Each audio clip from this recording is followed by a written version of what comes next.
అందరికీ జై గోవింద. ఈరోజు జన్మదినం సందర్భంగా స్వామివారి దర్శనం కోసం రావడం జరిగింది. గత సంవత్సరం కూడా జన్మదినం సందర్భంగా స్వామివారి దర్శించుకోవడం జరిగింది.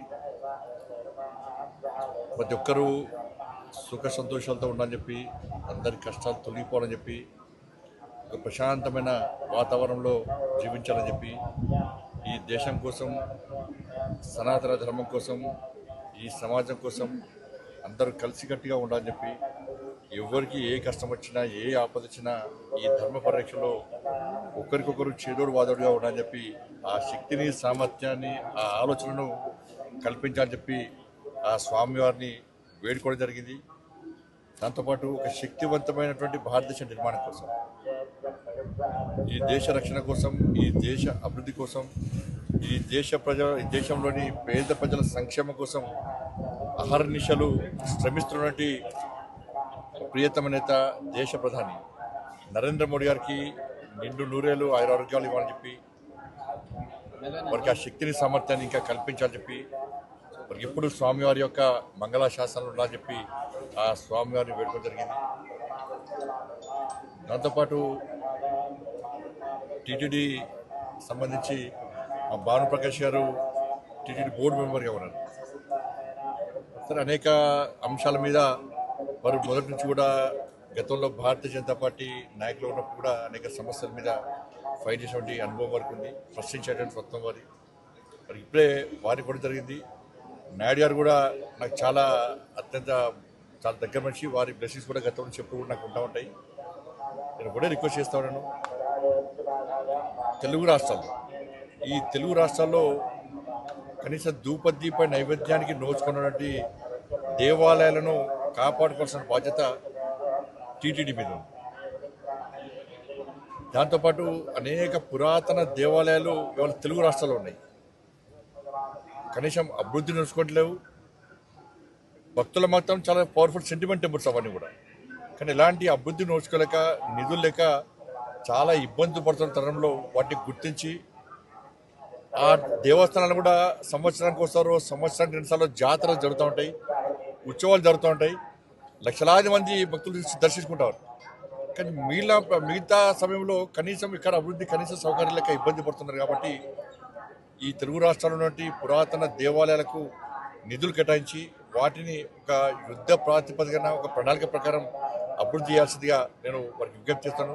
నా కరీంనగర్ పార్లమెంటు నియోజకవర్గానికి సంబంధించి కరీంనగర్లో గతంలో దేవాలయ నిర్మాణం కోసం భూమి పూజ జరిగింది. దాంతోపాటు అక్కడ దేవాలయాన్ని, కరీంనగర్ నగరంలో దేవాలయం నిర్మించడం, దాంతోపాటు కొండగట్టు, వేములవాడ, ఇల్లంతకుంట రామాలయం, ఈ 3 దేవస్థానాలు కూడా అభివృద్ధి కోసం నిధులు కేటాయించి సహకరించాలని చెప్పి టీటీడీ చైర్మన్ గారికి, అదేవిధంగా గౌరవ పాలకవర్గ సభ్యులందరూ కూడా మా భానుప్రకాష్ రెడ్డి గారి ద్వారా నేను విజ్ఞప్తి చేస్తున్నాను. ముఖ్యంగా ఇల్లంతకుంట రామాలయం, కొండగట్టు ఆంజనేయ స్వామి దేవాలయం, ఇవన్నీ కూడా చాలా పవర్ఫుల్ టెంపుల్స్. కాబట్టి ఆ నియోజకవర్గంలో ఉన్నటువంటి ఆ దేవాలయాలు కూడా నిధులు కేటాయించి కాపాడాలని మేము గుర్తున్నాం. ఎందుకంటే హిందువుల ఆస్తి.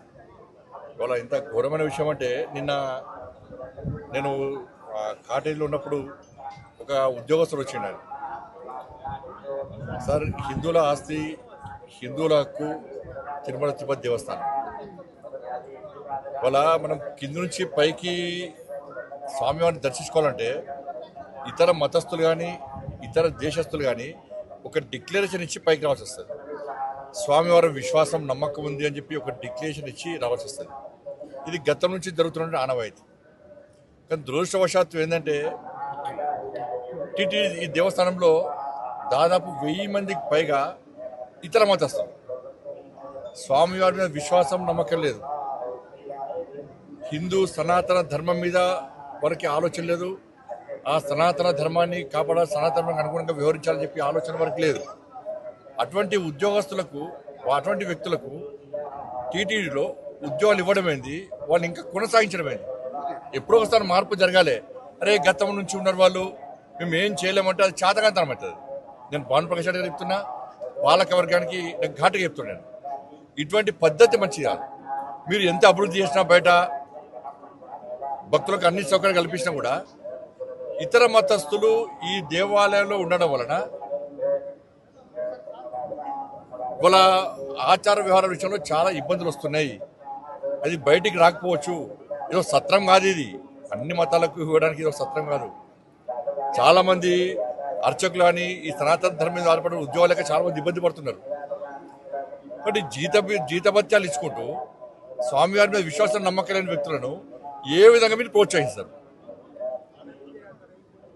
గతం నుంచి వస్తున్నప్పుడు కూడా ఎక్కడో ఒకడ పురుష బిడ్డల వాటి అరే నాకు ఆశ్చర్యం అనిపిస్తుందండి. ఇతర దేశాలకు దేశం సత్రంగా మారింది, తెలుగు రాష్ట్రాలు సత్రంగా మారింది. వాళ్ళకి ఆధార్ కార్డు ఇస్తాము, పాస్పోర్ట్లు ఇస్తాము, వాళ్ళకు రేషన్ కార్డు ఇస్తాము, వాళ్ళకి డబుల్ బెడ్రూమ్లు ఇస్తాము, వాళ్ళకి పెన్షన్లు ఇస్తాము. ఇతర మతస్థులకు టీటీడీలో ఉద్యోగాలు ఇస్తాం. ఇది పద్ధతి కాదు. దీన్ని పూర్తి స్థాయిలో ప్రతి హిందూ కూడా దీన్ని వ్యతిరేకిస్తాడు. దీన్ని వెంటనే నిర్మూలించాల్సిన బాధ్యత పాలక వర్గం మీద ఉంది. ఇవాళ బయట మొత్తం చర్చ జరుగుతున్నది, తెలుగు రాష్ట్రాల్లో చర్చ జరుగుతున్నది. నిన్నగాక మొన్న మీరు ఒక ఉద్యోగస్తుని సస్పెండ్ చేశారు. అంటే బయటకు వస్తేనే మీరు సస్పెండ్ చేస్తారు తప్ప దీని మీద ఒక విచారణ జరిపి ఎవరెవరున్నారు, ఎవరెవరు ఈ సనాతన ధర్మానికి వ్యతిరేకంగా టీటీడీ నిబంధనలకు వ్యతిరేకంగా వ్యవహరిస్తున్నారో ఎందుకు మీరు ఎంక్వైరీ చేస్తున్నారు? ఎందుకు నిర్మించలేకపోతున్నారు? ఇది ఓట్ బ్యాంక్ పాలిటిక్స్ కాదు. ఓట్ బ్యాంక్ పాలిటిక్స్ కోసం కూడా టీటీడీని ఉపయోగించుకుంటే అంతకన్నా మూర్ఖత్వం ఇంకోటి కాదు, ఈ పిరిగితనం ఇంకోటి కాదు. నేను దయచేసి మళ్ళీ విజ్ఞప్తి చేస్తున్నా, ఇది ఏ ఒక్కరి ఆస్తి కాదు, ఇది హిందువుల ఆస్తి. స్వామివారి విశ్వాసం నమ్మకం హిందువుల యొక్క ఆస్తి తిరుమల తిరుపతి దేవస్థానం. అటువంటి ప్రాంతంలో ఇతర మతస్థులకు ఉద్యోగాలు ఇచ్చేటువంటి పరిస్థితి నుంచి బయటికి రావాలి. ఉన్న ఉద్యోగస్తులను వెంటనే తొలగించాల్సిన బాధ్యత వాళ్ళ టీటీడీ పాలక మండలి ఉన్నది. నిన్న మతము రెచ్చగొట్టడం కాదు, వాస్తవం. ఒక మసీద్కి చర్చి పోయి ఒక నామం పెట్టుకొని నేను పోతే ఉద్యోగం ఇస్తారా? నాకు రాణిస్తారా నన్ను? అరే మసీదులో చర్చిలో మాత్రం ఇతర హిందువులకు అవకాశాలు ఉన్నాయి. కానీ ఇదే సత్రం అయిదమన్నా కుక్కడికి వస్తున్నాయా పైసలు ఆస్తి అంతా కూడా? ఎవరు ఆలోచన ఇది? ఎప్పుడు మారుతుంది? ఇంకా మారాల్సిన బాధ్యత, మార్చాల్సిన బాధ్యత ఉందా లేదా? ప్రభుత్వాలు మారుతున్నాయి, పాలక మండళ్ళు మారుతున్నాయి, కానీ ఈ పద్ధతి మాత్రం ఇతర మతాలు తొలగించడం మాత్రం మారతలేదు. ఈ పద్ధతి మంచిది కాదు. దీన్ని వెంటనే నిర్మించాల్సిందిగా నేను డిమాండ్ చేస్తాను. ఇది మంచి పద్ధతి కాదు.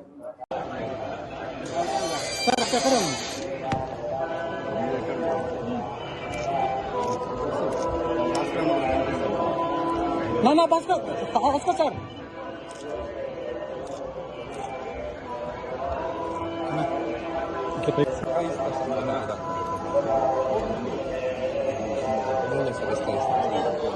పెద్ద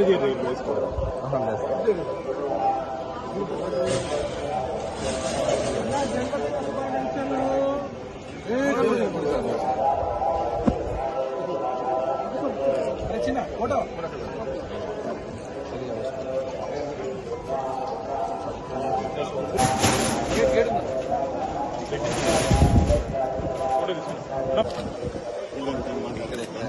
మాట్లాడుతున్నావా?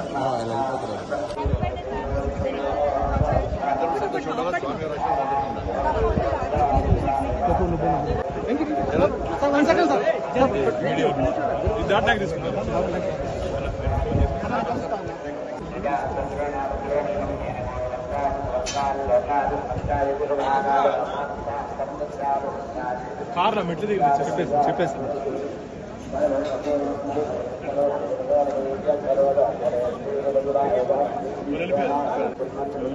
కూర్చున్నాను